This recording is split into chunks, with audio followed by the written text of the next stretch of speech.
तो हेलो दोस्तों, तो आप लोगों को स्वागत है मेरे यूट्यूब चैनल में।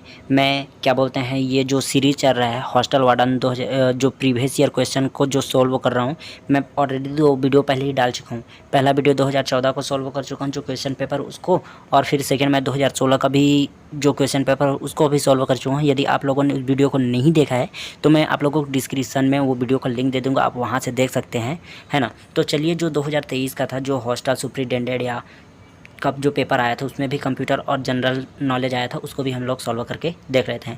तो जो है मेरे पास सेट ए है, तो आप अपने अनुसार से देख लीजिए कौन सा सेट है आपके पास, बी सी। तो क्या होता है कि क्वेश्चन ही बस उल्टा पुल्टा होता है, जो नंबर होता है वही अलग अलग होता है। तो चलिए वीडियो स्टार्ट करते हैं। हाँ, वीडियो स्टार्ट करने से पहले आप लोगों को एक चीज़ बोलना चाहता हूँ, यदि आप लोगों को वीडियो अच्छा लगता है वीडियो को लाइक कीजिए, चैनल को सब्सक्राइब कर दीजिए। इसी प्रकार के जो प्रीवियस ईयर के क्वेश्चन पेपर उसको सॉल्व करके लाता रहता हूँ आप लोगों के लिए। सीजी व्यापम हो या सीजी पुलिस हो, सीजी से व्यापम से जितने भी प्रकार के जो पोस्ट है उसके बारे में डिटेल लाता रहता हूँ, ये है ना। तो आप लोगों को अच्छा लगता है तो चैनल को सब्सक्राइब कीजिए। चलिए, ज़्यादा वीडियो को लंबा नहीं करेंगे, है ना। तो जल्दी जल्दी स्टार्ट करते हैं। तो देखिए क्वेश्चन नंबर पहला, कंप्यूटर किस प्रकार की भाषा को समझता है? ए सामान्य मशीनी भाषा, बी कंप्यूटर भाषा, सी असेंबली भाषा या डी हाई लेवल भाषा। तो आपका पहला का जो है ऑप्शन नंबर ए सामान्य मशीनी भाषा को समझता है। फिर देखिए नेक्स्ट आप लोगों का, कंप्यूटर का भौतिक भाग क्या कहलाता है? भौतिक मतलब जिसको हम लोग छू सकते हैं।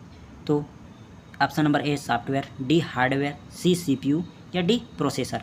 तो आपका दूसरा का जो आंसर हो जाएगा आपका बी हार्डवेयर, इसको हम लोग टच कर सकते हैं। फिर देखिए सी तीसरा, कंप्यूटर प्रोग्राम है जो चाहे गई जानकारी को सर्वर से संग्रहित जानकारी में से ढूंढता है। ए वेब ब्राउज़र, सी वेबसाइट, सी सर्च इंजन, डी उपरोक्त में से कोई नहीं। आपका जो है तीसरा का सी सर्च इंजन हो जाएगा आपका सही। फिर देखिए नेक्स्ट क्वेश्चन आप लोगों का, निम्न में से कौन सा ऑपरेटिंग सिस्टम नहीं है? ए Windows, B DOS, C Google, D Linux. तो आप लोग ध्यान से दोगे, ए विंडोज़ ये ऑपरेटिंग सिस्टम है, बी डॉस ये भी ऑपरेटिंग सिस्टम है, डी लाइनक्स ये भी ऑपरेटिंग सिस्टम है। जबकि पूछा क्या गया है ऑपरेटिंग सिस्टम नहीं, तो आपका क्या है गूगल आपका ऑपरेटिंग सिस्टम नहीं है, ये एक प्रकार का सर्च इंजन है। कंप्यूटर के पिता खाली स्थान को कहा जाता है? तो आप लोगों को सबको पता है, option number A Charles Babbage को कहा जाता है। फिर देखिए नेक्स्ट, कोडित निर्देश की सूची को क्या कहते हैं? A flow chart, B algorithm, B computer program, D utility program. तो आपका जो है छठवां का सी कंप्यूटर प्रोग्राम कहा जाता है। फिर देखिए नेक्स्ट क्वेश्चन सातवां, किस तरह का प्रोग्राम रो एवं कॉलम से संबंधित नंबर को कैलकुलेट करता है? A window program, D spreadsheet program, C graphics, D word program. तो आपका सातवां का क्या हो जाएगा? ऑप्शन नंबर बी हो जाएगा, स्प्रेडशीट प्रोग्राम आपका सही हो जाएगा। फिर देखिए नेक्स्ट क्वेश्चन है क्वेश्चन नंबर आठवां, निम्न में से क्या सीपीयू का भाग नहीं है? इनमें से कौन सा सीपीयू का भाग नहीं है? A memory, B control unit, C arithmetic व लॉजिक यूनिट जिसको ALU बोला जाता है, डी इनपुट यूनिट। तो इसमें आठवां का आपका क्या हो जाएगा आंसर? ऑप्शन नंबर डी क्या हो जाएगा? आठवां का डी क्या है? CPU का भाग नहीं है। फिर देखिए नौवां, निम्न में से क्या इनपुट डिवाइस नहीं है? A mouse, B printer, C camera, D keyboard. तो देखिए आप लोग इनपुट और आउटपुट डिवाइस को याद करके ही जाइएगा, एक से दो क्वेश्चन आप लोगों को इसमें से देखने को मिलेगा। और हाँ, एक चीज़ और, आप लोग क्या बोलते हैं ये भी देख लीजिए किसका क्या फुल फॉर्म होता है कंप्यूटर से संबंधित, जैसे रैम, रोम, CD, ALU, CU, ये सब आप लोगों को CPU, ये सब का क्या होना चाहिए? अच्छे से नॉलेज होना चाहिए।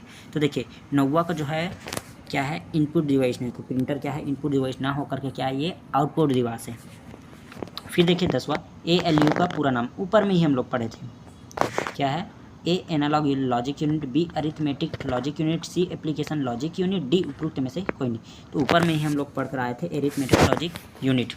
फिर देखिए 1 किलोबाइट बराबर है, तो आप लोगों को मैं ऑलरेडी 2014 के जो क्वेश्चन पेपर था उसमें आप लोगों को बता चुका हूँ, इसका एक लिस्ट दिया था, आप लोग वहाँ देख चुके होंगे।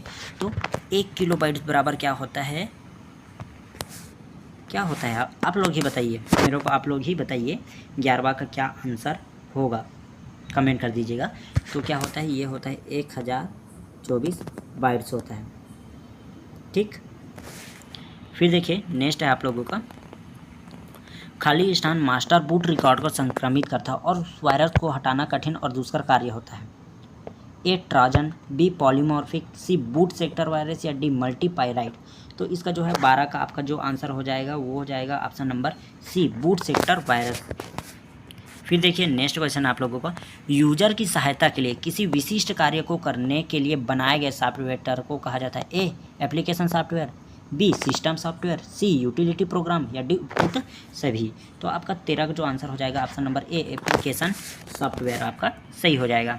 फिर देखिए नेक्स्ट क्वेश्चन, कंप्यूटर से जानकारी को कागज पर चित्रात्मक रूप से आवेदन करने के लिए किस आउटपुट डिवाइस का उपयोग किया जाता है। A punch card, B touch panel, C mouse, D plotter. तो आपका 14 का जो आंसर हो जाएगा ऑप्शन नंबर डी, प्लॉटर। एक प्रकार क्या होता है, प्रिंटर होता है, उससे क्या होता है, प्रिंट किया जाता है। फिर देखिए नेक्स्ट क्वेश्चन नंबर 15, प्रथम पीढ़ी का कंप्यूटर तकनीक का उपयोग संसाधन के लिए करता था। A IC integrated circuit, B microprocessor, C transistor या डी वैक्यूम ट्यूब। तो जो है 15 का जो ऑप्शन नंबर क्या हो जाएगा, ए वैक्यूम ट्यूब। जो प्रथम पीढ़ी यानी फर्स्ट जनरेशन के कंप्यूटर थे उसमें क्या क्या उपयोग किया जाता था, वैक्यूम ट्यूब का। और ट्रांजिस्टर सेकेंड पीढ़ी के कंप्यूटर के लिए उपयोग में किया जाता था। और आईसी इंटीग्रेटेड सर्किट का उपयोग थर्ड जनरेशन के कंप्यूटर में उपयोग हो जाता था। और माइक्रो प्रोसेसर है वो क्या होता था, फोर्थ जनरेशन के जितने भी कंप्यूटर थे उसमें उपयोग किया जाता था। फिर देखिए नेक्स्ट, निम्न में से क्या कंप्यूटर के ऑपरेशनों को नियंत्रण करने के लिए बनाया गया है। A system software, B application software, C utility software या डी उपयुक्त में से कोई नहीं। तो आप देखिए यहाँ पर क्वेश्चन नंबर 16 का जो है आंसर हो जाएगा आपका ऑप्शन नंबर ए, सिस्टम सॉफ्टवेयर। फिर देखिए नेक्स्ट क्वेश्चन आप लोगों का, एप्लीकेशन के आधार पर निम्न में से कौन सा कंप्यूटर का प्रकार नहीं है। A remote, B analogue, C digital, D Hyderabad, मतलब हाइब्रिड। तो आपका 17 का जो है ऑप्शन नंबर ए, रिमोट आपका क्या है, एक प्रकार का कंप्यूटर नहीं है। फिर देखिए नेक्स्ट क्वेश्चन नंबर 18, इनमें से कौन कंप्यूटर की विशेषता नहीं है। स्पीड, बी स्टोरेज, सी ऑटोमेशन या डी आई को बुद्धि लब्धि। तो क्या होता है ऑप्शन नंबर डी, क्या है, कंप्यूटर की विशेषता नहीं है। फिर देखिए क्वेश्चन नंबर 19, खाली स्थान इंटरनेट उपयोगकर्ताओं को दुनिया भर से संदेश भेजने और प्राप्त करने में मदद करता है। ए URL, बी www, सी वेबसाइट, डी ईमेल। तो 19 का जो है ऑप्शन नंबर क्या हो जाएगा, डी। और आप लोगों को www को फुल फॉर्म क्या होता है, एक होता है वर्ल्ड वाइड और इसका क्या होता है, वेब। याद रखना, वर्ल्ड वाइड वेब। फिर देखिए क्वेश्चन नंबर CD का पूरा नाम क्या है। A component disc, B computer drive, C compact disc या डी कॉम्पैक्ट ड्राइवर। तो आपका 20 का जो हो जाएगा क्या हो जाएगा answer, option number C, compact disc आपका सही हो जाएगा। फिर देखिए यहाँ पर नेक्स्ट क्वेश्चन आप लोगों को मैथमेटिक्स। तो मैं आप लोगों को बोला था कि मैं इसको अच्छे से सॉल्व करके बताऊंगा। अभी क्या है आप लोगों को थोड़ा थोड़ा बता दे रहा हूँ, बाकी आप लोगों को एकदम डिटेल से मैं नेक्स्ट वीडियो में आप लोगों को समझा दूँगा। गणित के लिए आप लोगों की एक अलग से वीडियो बन गए, उसमें क्या है आप लोगों को बहुत अच्छे तरीके से एक्सप्लेन कर करके मैं आप लोगों को समझा दूँगा, ताकि जो आप लोगों का कंप्यूटर का पेपर आ रहा है CG हॉस्टल वार्डन का, उसमें एक भी नंबर आपका ना छूटे। फिर देखिए, निम्नलिखित में से समलंब चतुर्भुज का क्षेत्रफल ज्ञात कीजिए। ए 15.5। तो आप लोगों को डायरेक्ट इसका आंसर बताते जा रहा हूँ। 21 का क्या है आप लोगों का सी आंसर हो जाएगा 17.5 वर्ग इंच। फिर 22 में देखिए, एक वृत्ताकार पहिए की त्रिज्या 1 सही 3/4 मीटर है। 11 किलोमीटर की यात्रा में यह कितने चक्कर लगाएगा। तो 22 का जो है आपका ऑप्शन नंबर बी, 1000 क्या हो जाएगा, सही हो जाएगा। फिर देखिए नेक्स्ट है आप लोगों का, दी गई आकृति पर समकोण त्रिभुज ABC और एक समबाहु त्रिभुज BCD को दर्शाती है। छायांकित भाग का क्षेत्रफल ज्ञात कीजिए। तो आप लोगों को जो है इसका है आप लोगों का 23 का जो है आपका आंसर हो जाएगा ऑप्शन नंबर सी, 27.7 वर्ग सेंटीमीटर सही हो जाएगा। फिर देखिए नेक्स्ट क्वेश्चन देखिए, यदि AB और CD एक वृत्त की दो जीवाएँ हैं जो दिए गए चित्र के अनुसार बिंदु E पर प्रतिच्छेदन करती है, तो इनमें से कौन सा आंसर सही होगा। तो क्या होता है इसका जो है 24 का जो क्वेश्चन था, इसको क्या कर दिया गया था, व्यापम के द्वारा विलोपित कर दिया गया था। क्या कर दिया गया था, विलोपित कर दिया गया था। फिर देखिए नेक्स्ट देखिए, यदि किसी घन के विकर्ण की लंबाई 8 करनी 3 सेंटीमीटर है तो इसका पृष्ठीय क्षेत्रफल क्या होगा। तो 25 का जो आपका आंसर है इसको भी क्या कर लिया गया था, विलोपित कर दिया था। क्या कर दिया था, डिलीट यानी विलोपित कर दिया गया था। फिर देखिए नेक्स्ट क्वेश्चन आप लोगों का, पिता की वर्तमान आयु का पुत्र की वायु से अनुपात 7.2 है। 10 वर्ष पश्चात उनकी आयु 9:4 के अनुपात में होगी तो पिता की वर्तमान आयु क्या है। तो आपका 26 का क्या हो जाएगा, ऑप्शन नंबर बी आपका सही हो जाएगा, 40 वर्ष।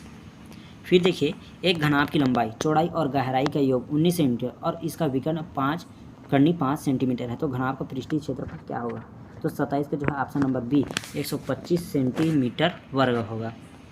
फिर देखिए 28, एक चतुर्भुज के कोण 4:5, 10:11 के अनुपात में है तो चतुर्भुज के कोण होंगे। तो 28 का जो है आपका बी हो जाएगा, आपका सही हो जाएगा। फिर देखिए नेक्स्ट क्वेश्चन है आप लोगों का, दिए गए बिंदु से गुजरने वाली रेखाओं की संख्या है। तो आपका देखिए 29 का जो है ऑप्शन नंबर क्या हो जाएगा, सी अनंत हो जाएगा, सही। पृथ्वी को अपनी धुरी से घूमने में 24 घंटे लगते हैं और वह 4 घंटे 12 मिनट किस कोण से घूमेगी। तो आपका 30 का जो है ऑप्शन नंबर ए हो जाएगा, सही, 63 डिग्री।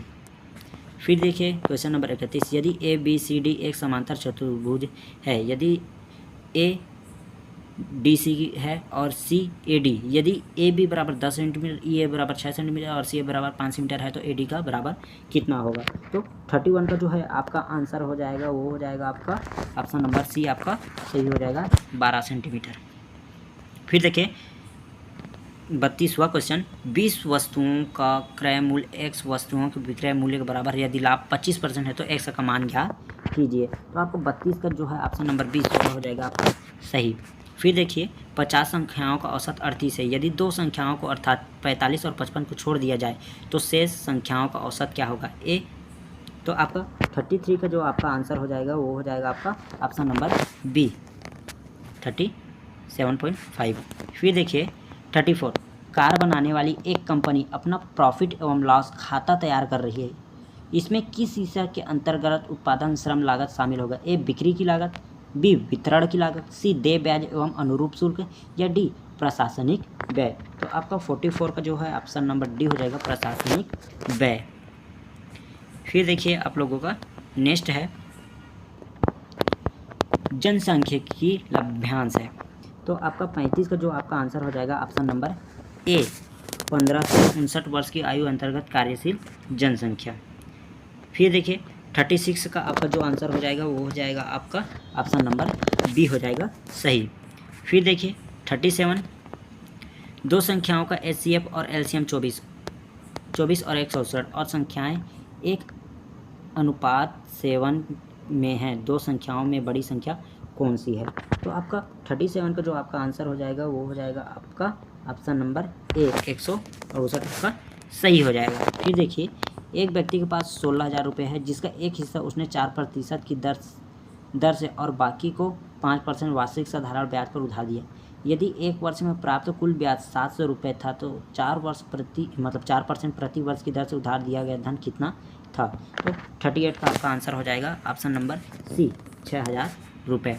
फिर देखिए 39 का ए 8 और -2 और बी बराबर 4 और 6 एक रेखाखंड के अति बिंदु है तो रेखाखंड के मध्य बिंदु के निर्देशांक ज्ञात कीजिए।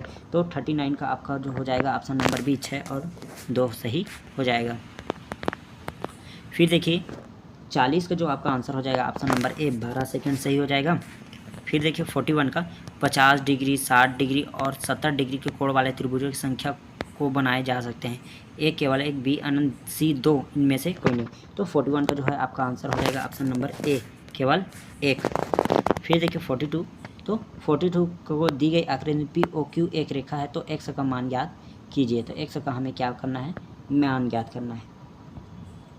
तो 42 यानी 42 का आपका आंसर हो जाएगा ऑप्शन नंबर ए बराबर मतलब x बराबर 20 हो जाएगा। फिर देखिए क्वेश्चन नंबर 43, तो 43 का जो आपका आंसर हो जाएगा ऑप्शन नंबर बी 2500 आपका सही हो जाएगा। फिर देखिए क्वेश्चन नंबर 44, बेलन का धार का क्षेत्रफल 21 वर्ग सेंटीमीटर एवं ऊंचाई 11 सेंटीमीटर, तब बेलन का आयतन ज्ञात कीजिए। तो आपका 44 का जो आपका आंसर हो जाएगा ऑप्शन नंबर ए 231 सेंटीमीटर। फिर देखिए 45, तो आपका 45 का जो है आंसर हो जाएगा आपका ऑप्शन नंबर डी हो जाएगा सही। तो आप लोगों के लिए मैं नेक्स्ट वीडियो लाऊंगा आगे का, आप लोगों का 45 से जितना भी आगे आप लोगों का 80 तक, इसके लिए मैं आप लोगों के लिए अलग से वीडियो लाऊंगा, है ना। उसमें आप लोगों को डिटेल्स में समझा दूँगा, उसमें क्या आप लोगों का जीके, हिंदी, इंग्लिश और करंट अफेयर को कवर करूँगा और मैथ को उसी में कवर करूँगा। उसको एक डिटेल से समझा दूँगा, कैसे सॉल्व करना है, किस तरीके से सॉल्व करना है, कौन कौन से फार्मूला लगेगा, ये सब बताऊँगा। और साथ ही साथ आप लोगों को ये भी बता दूँगा कि इनमें से आप लोगों को कौन कौन सा बुक परचेज़ करना है, ताकि आप उनमें से जो क्वेश्चन आ जाए और आप लोगों को अच्छे से अच्छे बन जाए। तो चलिए मिलते हैं नेक्स्ट वीडियो में, तब तक के लिए बाय।